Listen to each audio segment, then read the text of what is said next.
Okay then guys, what is going on? Cloud Plays here and welcome back to another video here on the channel. And today we're inside of Starfield, where a studio design director from Bethesda Game Studios has gone absolutely mental with the resonation behind Starfield on Twitter. This was absolutely a hilarious read the first time, and hopefully you guys enjoy this as much as I have, as he goes absolutely bat-s crazy on Twitter with regards to this one. So with that being said, if you haven't already, smash that beautiful blue thumbs up and subscribe with post notifications turned on. It'd be greatly appreciated. On top of that, check out our sponsor Advanced GG, the #1 clinically proven energy supplement on the market. My favorite flavor is cherry vanilla, but you guys can catch an array of flavors via the link in the description. Utilize code CLOUD at checkout for a cheeky discount. And with that being said, let's dive on into the video. So we have the tweet that is 15 parts long. You heard me right. This rant is well and truly done in by studio design director from Bethesda Game Studios, Emil. And I'm not even going to try and pronounce his last name because I'm not going to be that disrespectful. I cannot pronounce that at all. But irrelevant to it, we have got right here. Long tweets, 1 of 15. He states here, funny how disconnected some players are from the realities of game development, and yet they speak with complete authority. I mean, I can guess at what it takes to make a Hostess Twinkie, but I don't work in the factory, so what the hell do I really know? Not a lot.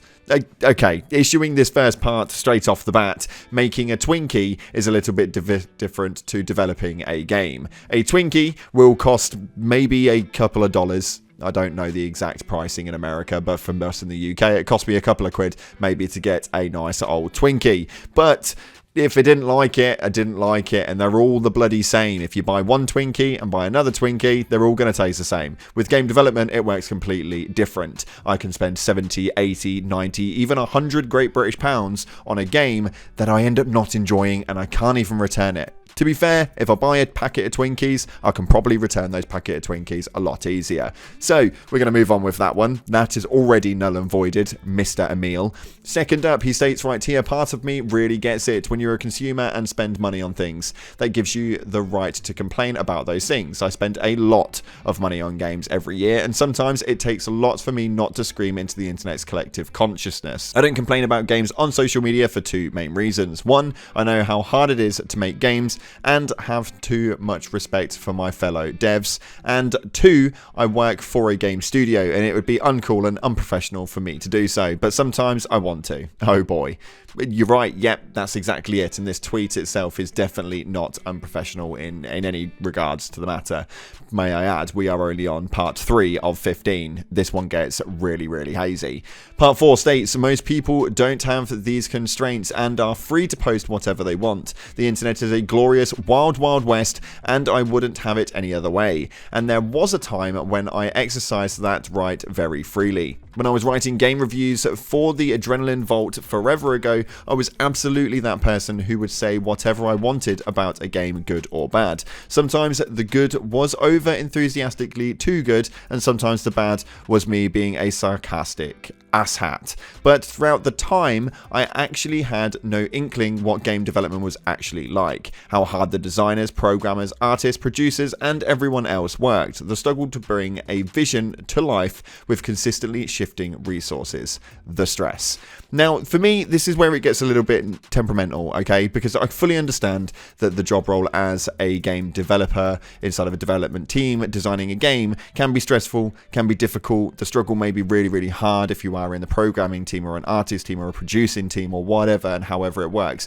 But nobody forced you into that job role, and I can tell you now, as well as this, I also work inside of hospitality, and I spend a lot of time in my kitchen, because I actually run a kitchen, cooking food for consumers. Now, when they're not happy with that food, I have to obviously rectify that problem. I spend a lot of time and I work really hard cooking food for an average person every single day. So I don't really understand where you're coming from with that one. I chose that job and I chose to do it. Therefore, if I make a mistake and I do it wrong and it doesn't meet their standard, I have to obviously retake. Now, debunking that part. Moving on to number 7. This isn't me complaining about my job. I've experienced all these things and will again. It's the nature of AAA game development. But I also have a great position and I'm still gaining employment after 21 years. A blessing considering the thousands of layoffs this year.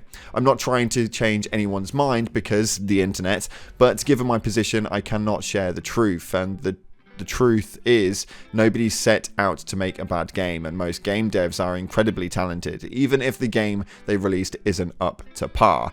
Which is not what we're disputing, I may add, Emil. We're not disputing that they are incredibly talented, that they are well-minded and have a great work ethic. And I think for me, I've never once turned around and said with a game specifically that a game developer is a bad game developer. I've just kind of looked at it and said, this is not what we were meant to be expecting. This is not how you guys had portrayed it. So maybe that's more the marketing's problem and not quite the development team's problem. Maybe this is all in marketing and that's the area which is failing, because this game realistically was not quite as it was pushed out to be. Now it says right here, see, I never knew this before, but if nothing else, video game development is a series of concessions and tough decisions. There's that perfect game you want to make, and then there's the game that you can make. Sometimes, if the gods smile on you, those two are very close. But in order to get there, in order to get it as close as possible to the vision, the team has to push itself harder and harder, often while dealing with devs being shuffled around or leaving, looming deadlines, and creative decisions you wish you didn't have to make. And team is absolutely the operative word there. Lots and lots of folks doing lots of work, writing, level building, making character models, coding game systems, trying to schedule it all so that it can be done and folks don't burn out, and on and on. This is, again, we're looking at the wrong narrative for this one. Deadlines are deadlines. You've chose to do a job. That's the job that you were asked to do. That's how it makes it work on a general basis. And I think that actually the problem isn't the actual game developers, and I think that that's what a lot of people don't quite understand. The issue isn't the actual developers half the time.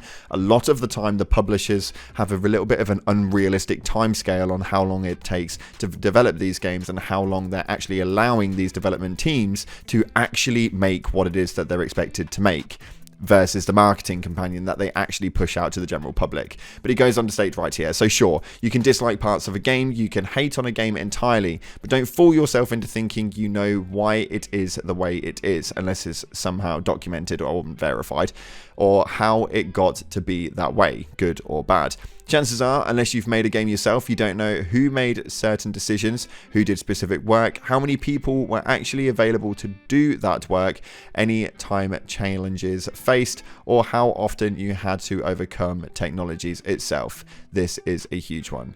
So for me, I completely agree. We don't know any of these statistics. We don't know any of these main notions on timescales, variables, who made what, whose decisions were what it was. But a lot of us don't turn around and strictly state, Emil, you as a studio designer have failed. The thing that we do consense is the fact that Bethesda as a development studio has not provided what it was that we thought that we were receiving. That is not just based on a development team, we are solely basing that on the development company themselves, BGS. That is my main notion, and I can speak for myself on that. I can't speak for everybody, but I think that when we look at these games and when they're not being designed in the manner that we think that they're meant to be designed in, or how that they've been portrayed to be designed in, people are not going to be happy about this when they're spending $70, $80, $90, $100 per game title when so many titles are releasing every single year. We put our money into your hands with the hope that you guys have made exactly what it is that you are telling us you have made. But he goes on to state as a final statement, so yes, love games, buy them, play them, and complain to your heart's content. It's sort of the nature of the development-player transactional relationship. But just know that the game you're playing is in some ways a freaking miracle in and of itself.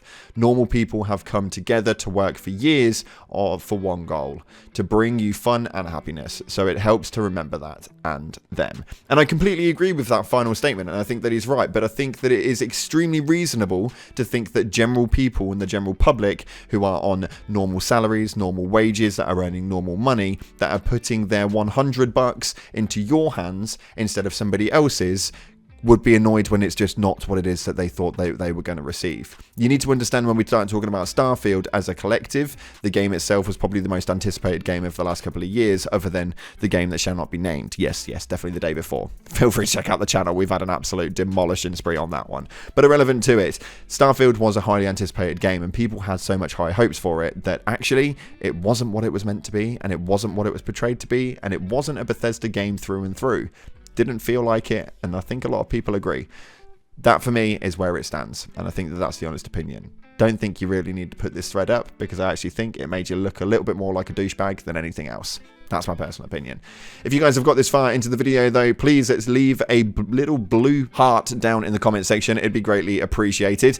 It had been a hell of a lot to me, and that way I know how many of you guys are watching these videos all the way through. But if you have enjoyed this in any way, shape or form, smash that like button, subscribe, post notifications turned on. Appreciate your faces, and as always, I'll see you in the clouds.